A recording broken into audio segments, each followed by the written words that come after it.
Iya iya iya. Jumpa lagi sama gue. Husnul Yakin. Teman lu semua. Hari ini hari Jumat. Jumat tanggal 22 Januari 2021. Keren kan? 22 Januari 2021 sore. Sekarang jam 16.45 waktu Indonesia Barat. Apa kabar? Baik, sangat baik, luar biasa baik. Beres. Kita mau ngobrol sedikit tentang masalah kehidupan, yaitu masalah ekonomi. Ekonomi itu terdiri dari dua kata, oikos dan nomos. Oikos artinya rumah tangga, nomos artinya nilai, norma atau ilmu. Ilmu yang mempelajari tentang rumah tangga, maksudnya kebutuhan. Kebutuhan itu berarti sandang, papan, pangan. Saya bilang lagi, kebutuhan itu banyak. Maka teori gaya berbanding lurus dengan tekanan. Semakin banyak Anda gaya, semakin tertekan hidup Anda.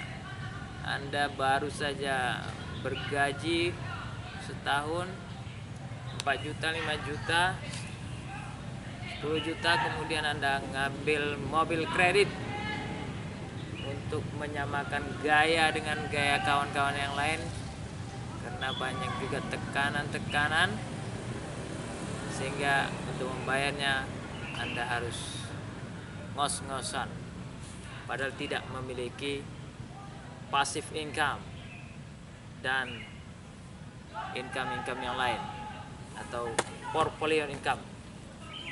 Saya sudah banyak membicarakan tentang masalah ekonomi.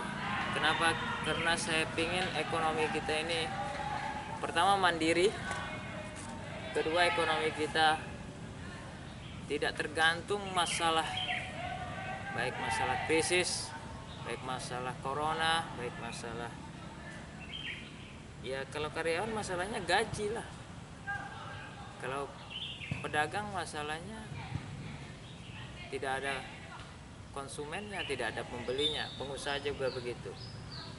Pengusaha mall nggak ada yang ke mall atau sedikit ke mall, rugi listriknya lagi, bayar karyawan, pajak lagi dan lain-lain. Masalah hotel, sehingga saya melihat ada hotel yang dijual di sana dekat-dekat Jalan Sudirman belakang Mall Pekanbaru.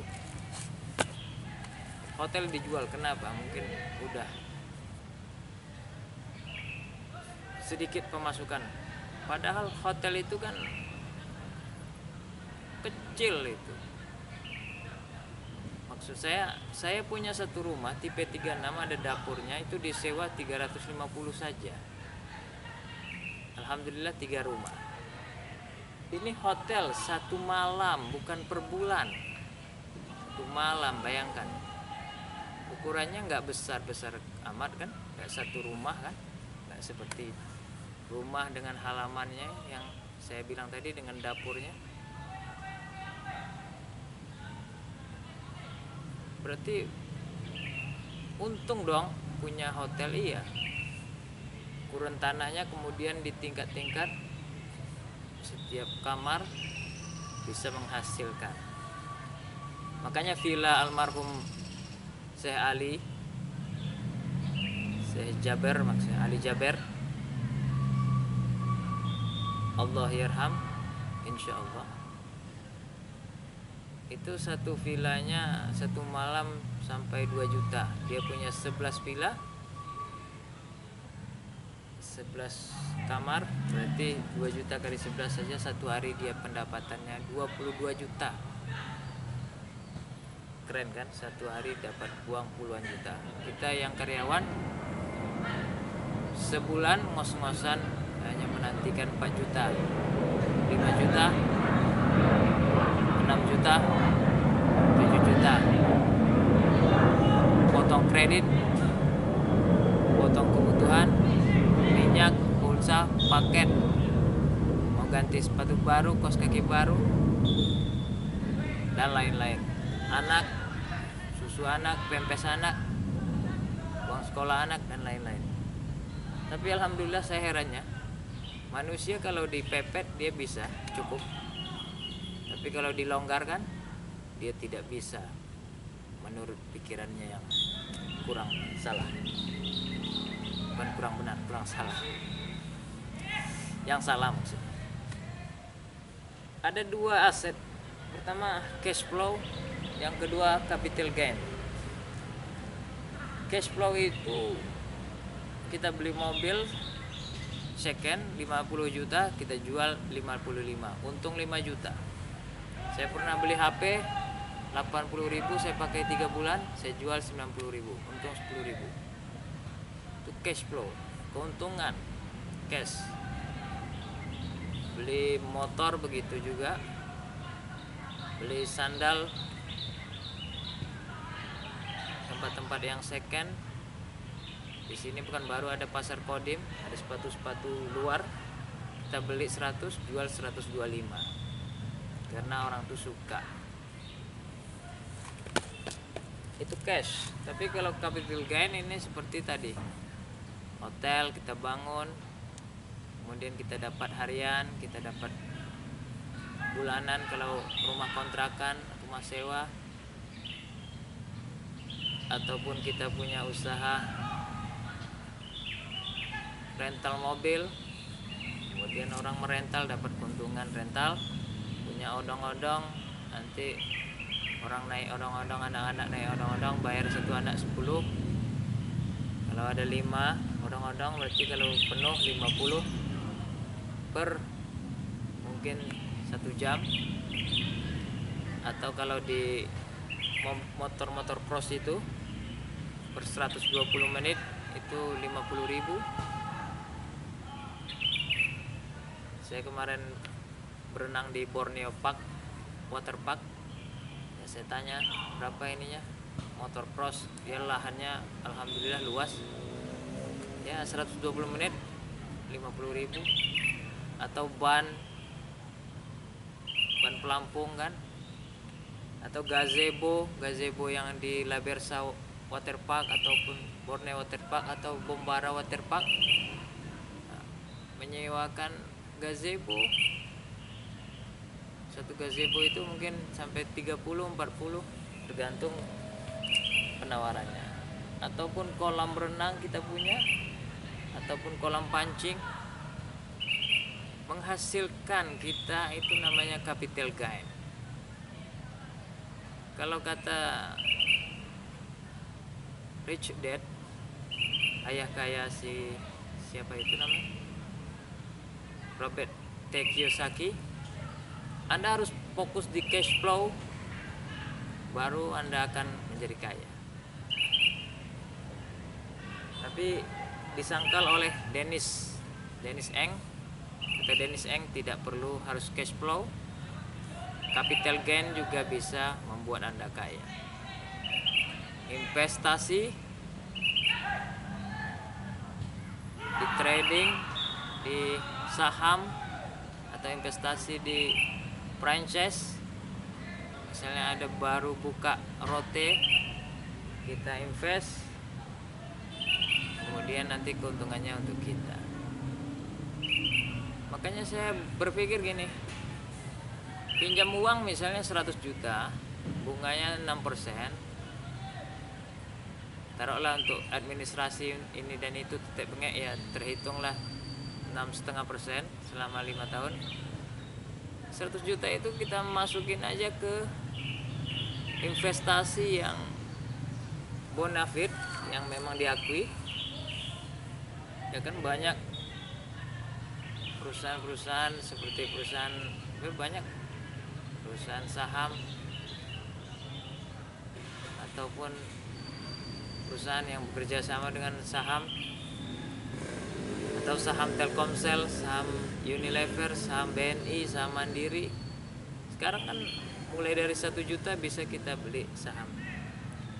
Kalau keuntungannya itu bisa 20% per tahun, bayangkan berapa keuntungan kita. Kita pinjam 100 juta dengan menganggunkan SK pegawai, lalu keuntungan 20% per tahun, 13% lebih kita dapat untung. Begitu cara berpikir. Kalau yang mau tetap kan saya udah pernah bilang kita beli emas, karena emas ini bagaimanapun krisisnya, bahkan dari zamannya Nabi Muhammad, emas dari zaman Nabi Muhammad 1400 tahun, bukan puluhan tahun tapi 1400 tahun yang lalu, harga emas tetap stabil. Dia zero inflasi, tidak pernah turun, tidak pernah naik. Ya sekarang katanya turun, ya turunnya itu sedikit-sedikit maksudnya. Oleh karena itu Anda harus pilih, mau Anda seorang karyawan swasta atau pegawai negeri, Anda harus cari capital gain. Kalau saya juga lebih cenderung ke capital gain. Apa yang bisa kita buat? Makanya saya tidak tertarik kalau ditawarkan orang sesuatu yang merepotkan. Kalau saya pribadi, ikan hias setiap hari kita harus kasih makan.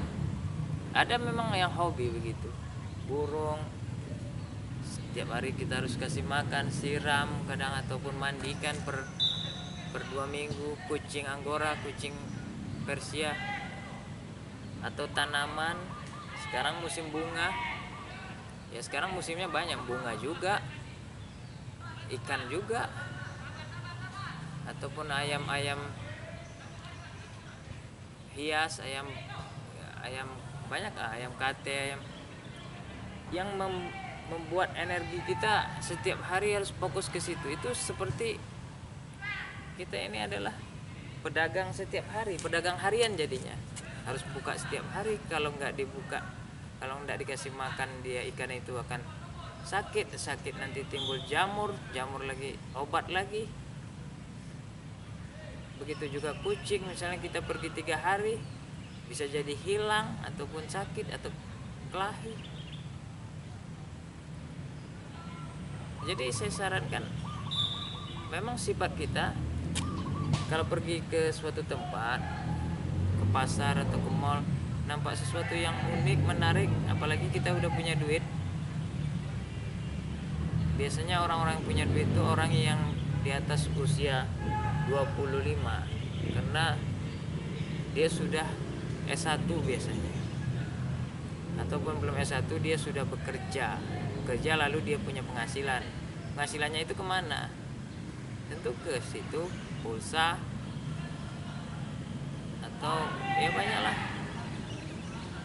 kredit motor, nampak di pasar yang menarik, baju, gelang, cincin, kalung, ya termasuk tadi kalau dia punya pasangan, dia harus belikan keinginan pasangannya, kelinci dan lain-lain. Jangan disibukkan sesuatu yang kita akhirnya menjadi rugi, itu maksudku. Oleh karena itu lebih baik cari sesuatu tuh, misalnya kebun sawit, gadaikan SK di kebun sawit, nanti kita dapat hasil. Tapi harus hati-hati juga, jangan dipelihara oleh walaupun orang terdekat kita, keluarga katanya, alasannya trek ataupun dicuri orang padahal dia yang makan. Harus pakai CCTV juga kebun sawit. Maksudku gitu, cari yang lebih aman lah. Karena tipikal kita, tipikal yang mungkin tidak tipe saya, tipe kebanyakan orang begitu. Bebas, pengen happy, gak mau terikat, gak mau disiplin. Jadi karena tipikal kita ini memang banyak yang kurang disiplin, cari yang capital gain, usaha-usaha yang mendatangkan hasil yang kita tidak perlu repot lagi, biar orang yang bekerja botol, berani, optimis tenaga orang lain, ya itu kan memberikan peluang kerja, biar orang yang kerja, kita yang menerima hasilnya. Makanya yang lebih aman itu bagi saya memang rumah sewa, walaupun sekarang kalau di dekat kampus kurang laku karena masih zaman COVID katanya. Tapi tanah kan makin lama makin naik. Saya lihat tadi aja di Depok luas tanahnya 130 ditawarin 950 juta. Kan gila. Saya juga punya rumah 130 luasnya. Mungkin dijual cuma 150 juta, 150 cuma cepet limpul. Ini 900. Ya semuanya insya Allah lama-lama kan akan naik. Dulunya hutan, kemudian sekarang enggak hutan lagi. Kan baru dulu, zaman tempo dulu 80-an sama sekarang ya jauh beda lah. Kampung kita di kabupaten-kabupaten juga udah jauh beda lah. Apalagi ada pemekaran, ada bupati baru, tentu minimal jalan, kemudian banyak karyawan, tentu butuh kebutuhan. Ada minimarket, ada Indomaret, ada Alfamart, ada lagi nanti KFC, bahkan ada mall di mana-mana di kabupaten bisa jadi. Artinya tanah itu penting, tapi supaya mendapatkan hasil tanah plus rumah. Kalau enggak setuju dengan saya, cari aja lah yang capital gain yang lain. Yang penting Anda sukses. Thank you. Belajar terus ekonomi siapapun Anda.